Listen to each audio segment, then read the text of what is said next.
చేసిన సాయం మంచి పని ఏనాటికైనా తిరిగి మనకు మంచి చేస్తుంది అనడానికి మీరు చూడబోయే ఈ రియల్ స్టోరీ ఉదాహరణ 1993 ఏప్రిల్ 26 అజిత్ అనే కుర్రాడు బీఈడీ చివరి పరీక్షలు రాసి హాస్టల్ రూమ్ ఖాళీ చేసి చెంగనేశ్వరి బస్ స్టాండ్ కు రాత్రి 9 గంటలకు చేరుకున్నాడు.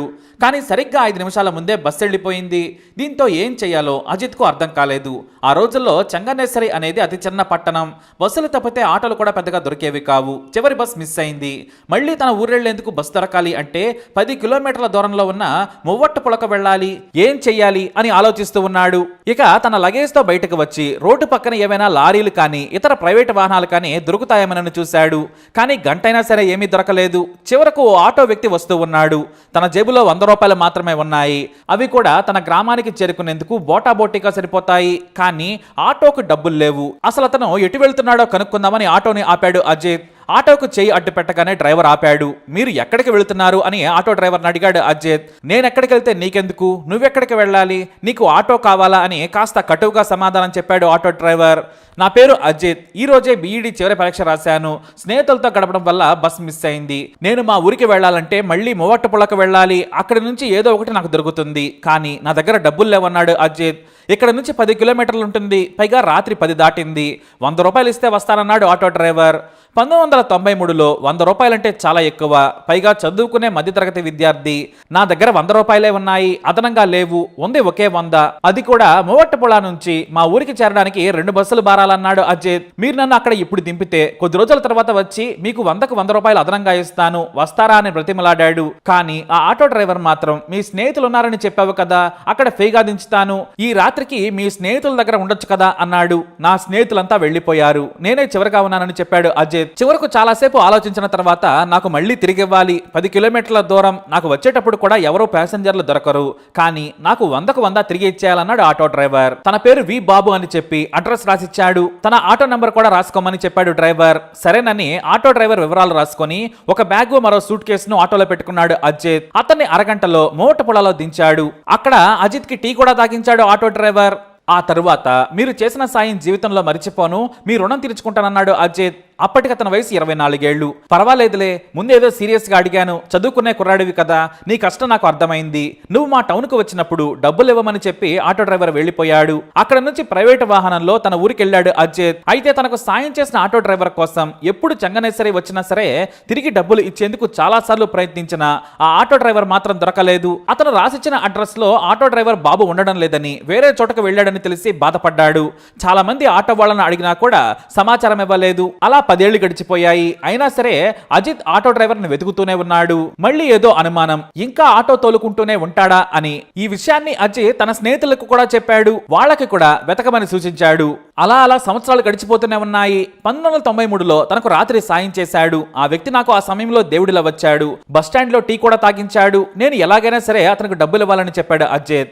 ఆ 100 రూపాయల రుణం తీర్చుకోలేకపోతే నేను మనిషిని కాదన్నాడు. మన వయసు కంటే కాస్త పెద్ద వ్యక్తి దేవుడిలా వచ్చాడు. ఎవరో 10 కిలోమీటర్లు ముక్కు మొహం తెలియని వ్యక్తి కోసం చీకట్లా వస్తారు చెప్పు. ఆ మంచి మనిషి రుణం తీర్చుకోవాలని పదే పదే స్నేహితుడికి చెప్పేవాడు. తన దగ్గర అలాగే అతను రాసిచ్చిన చీటీ కూడా ఉంది. అలా అలా 30 ఏళ్లు గడిచిపోయాయి. 30 ఏళ్ల క్రితం రాసుకున్న చీటీని కూడా 30 ఏళ్ల తర్వాత తన ఫ్రెండ్ కు చూపించాడు అజిత్. అప్పుడు స్నేహితుడు అన్నాడు, నీ ఎమోషన్ నాకు అర్థమైంది, పదా సరదాగా వెతుకుదామంటూ బైక్ ని తీశాడు ఫ్రెండ్.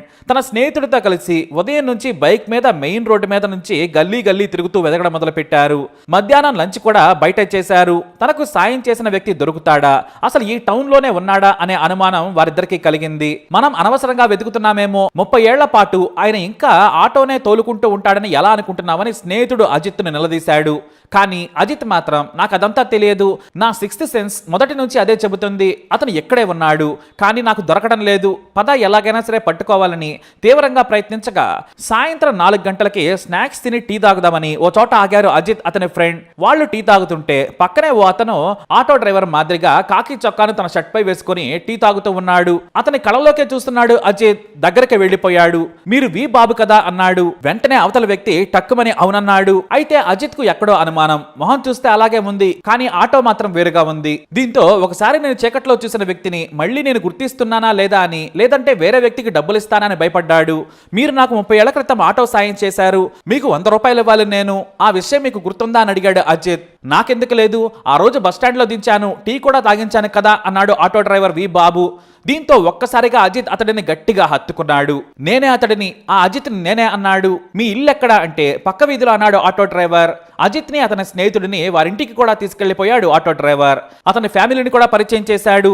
మీరు చేసిన సాయం నేను మరవలేనిది. 30 ఏళ్ల క్రితం 100 రూపాయలు మీకు బాకీ ఉన్నాను కాబట్టి ఇవి తీసుకోండి అని జేబులో నుంచి 10,000 రూపాయల కట్టను తీసి వీబాబు చేతిలో పెట్టాడు. నాకు అంత డబ్బు వద్దు, 100కి 100 ఇవ్వండి చాలన్నారు ఆయన. నేను తోటి మనిషికి సాయం చేశాను, మహా అయితే నాకు ఆ రోజుల్లో 20 రూపాయలు ఖర్చు అయి ఉంటుంది. చదువుకునే కుర్రాడివని సాయం చేశాను, డబ్బు కోసం కాదన్నాడు వి బాబు. లేదు, మీలాంటి వారికి డబ్బులు ఇస్తే మరో నలుగురికి సాయం చేస్తారు.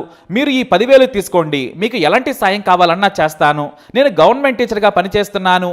మీలాంటి వారి ఆశీర్వాదాలు నాకు మంచి చేశాయి.